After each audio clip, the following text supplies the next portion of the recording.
ये सामत सरवाजी, ये भी बहुत जोरदार बालक है। ये जो है मेरे से बताया, तुम तो सरिया मोड़ते हो हैं? जी जी। आंख से और गले से ये सरिया मोड़ता है। ये गुरुकुल का पढ़ा हुआ है। ये गुरुकुलों में ये परंपरा हमारे यहाँ पहले बड़े व्यायाम प्रदर्शन हुआ करते थे। तो सामत सरवाजी का भी एक बार बहुत बहुत अभिनंदन।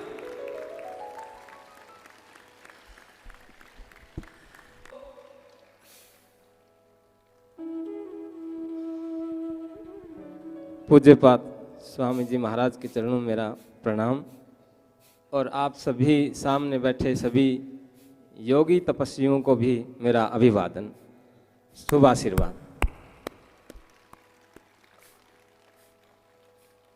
मैं स्वामी जी से बहुत पुराने समय से परिचित हूँ, पर स्वामी जी से मैं बीच में मिल नहीं पाया।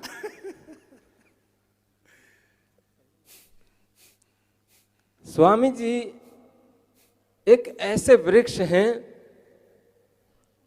जो, आपने सुना है ना परोपकार की भावनाएं, अरे करते होंगे कोई परोपकार पहले, लेकिन जो परोपकार स्वामी जी ने किया है, अभी आप सुन रहे थे दंत कांति, मैं कहता हूं दंत कांति तो आप लाए हैं, परोपकार कांति भी आप लाए स्वामी जी। परस्पर मित्रता की भावनाओं की कांति भी आप लाए हैं। इस देश को आपने पूरा परोपकारी तो दिया है। परोपकाराय फलंति वृक्षा, परोपकाराय दुहंति गाव, परोपकाराय बहंति नद्या, परोपकारार्थम इदम शरीरम। ये जीवन मिला है, ये परोपकार के लिए है। गाय परोपकार के लिए दूध देती है, फल परोपकार के लिए फलते हैं, नदी परोपकार के लिए बहती है, हमारा जीवन भी परोपकार के लिए ही है। इसलिए मैं थोड़ा सा इसको विस्तार से ये कहना चाहता हूं। एक बार जंगल में एक वृक्ष था, इस पर बच्चे खेलते रहते थे। उनमें एक बच्चा उसी पे ही खेलता रहता था और सभी स्कूल जाते थे। एक दिन उस वृक्ष ने पूछा, भाई तुम मेरी पीठ पर क्यों चढ़े रहते हो, स्कूल जाया करो। तो उस बच्चे ने कहा, मेरे पास ना तो फीस है, ना मेरे पास कपड़े हैं, ना मेरे पास किताब है, मैं क्या करूं। उस वृक्ष ने कहा कि तुम ऐसा करो, आज से मेरी टहनियां काटो, अपनी पुस्तक लो, अपनी फीस भरो और अपनी जरूरतें पूरी करो। वो बालक ऐसे करता रहा, पेड़ की टहनी काटता, बेचता और अपनी इच्छाएं पूरी करता। धीरे धीरे वो बालक कितना बड़ा हो गया, उसे एक ऐसी पोस्ट मिली, उस पर बैठने से पहले उसको ध्यान आया कि अरे ये जगह मुझे कहां से मिली है, ये जगह मुझे कहां से मिली है। याद आया, अरे तू तो जंगल में खेलता था भाई। उस पेड़ के पास गया, अब पेड़ भी जर्जरित हो गया, नहीं समझ में आ रहा कौन सा पेड़ था। पेड़ भी देख रहा कि लग तो ये वही बच्चा है, हाँ दाढ़ी आ गई इसको, बहुत बड़ा हो गया है, ये लग तो वही रहा है। तो ऐसे सोचते सोचते वह नवयुवक उस पेड़ को आलिंगन करके रोने लग गया।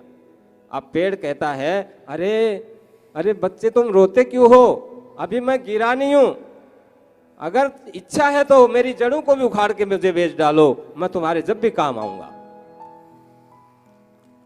कहने का मतलब है कि स्वामी जी तो ऐसे वृक्ष हैं कि कभी किसी भी तरह की कोई कमी छोड़ने वाले में नहीं है।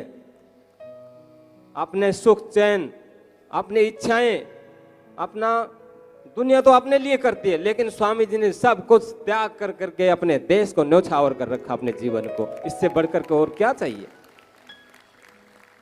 सज्जनों, हमारा जीवन ऐसा ही होना चाहिए, त्यागमय, तपस्यामय, परोपकारमय और कांति वाला होना चाहिए, तभी हम जीवन में कुछ कर पाएंगे।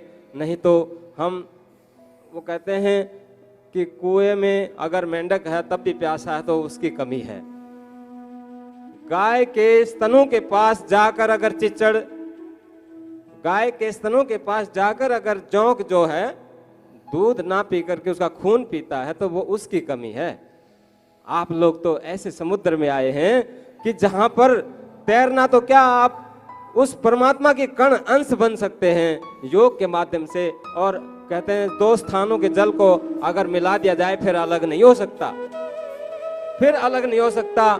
इसी तरह से आप जब इस योगशाला में आए हैं, स्वामी जी के चरणों में आए हैं, तो आप तो उस परम पिता परमात्मा के परम भक्त हैं और स्वामी जी के परम कृपा पात्रों में से आप हैं। स्वामी जी की कृपा ऐसे बनी रहे, ये देश आगे बढ़े। हमारा सबका यही दायित्व है कि हम आगे बढ़ें और देश में कुछ अच्छा नाम करके दिखाएं।